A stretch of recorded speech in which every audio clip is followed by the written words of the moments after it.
San Francisco's Board of Supervisors is backing a draft plan for sweeping reparations for African Americans. But no one is saying who will be footing the bill. The proposal would award every eligible Black resident $5 million. It would wipe out their personal debt, guarantee a nearly six-figure income for the next 250 years, and offer homes for just $1. But the city is already drowning in debt, projecting a, wait for it, $728 million deficit through June of 2025.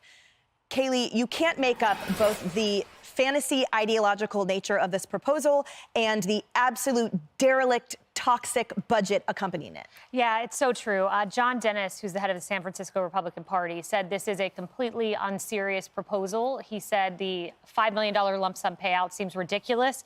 But he went on to say it also seems that this is the one city where it could possibly pass, which you'd think San Francisco could possibly pass. But the broader American public, 68% told Pew we are against the idea of reparations. So in terms of a nationwide sort of system, maybe this happens in San Francisco. It's happened in some other jurisdictions.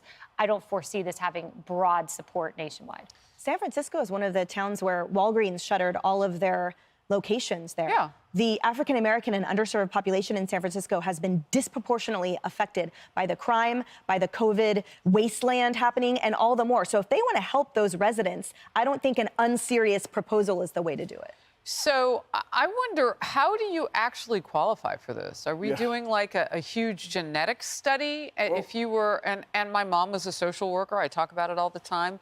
We adopted a biracial baby. When I was growing up, we'd have foster care in my home, children from every walk of life. They were with a Black family. Would they get reparations? By the way, we were in the San Francisco Bay Area for part of that time. So I'm wondering who actually can check what boxes to get this? And how many in the last couple of generations of Blacks actually came from Africa? Like, is that how they're doing it? I have really basic questions here, because as Emily just pointed out, there are a lot of people, no matter what your skin color or your situation is economically, you could use some help.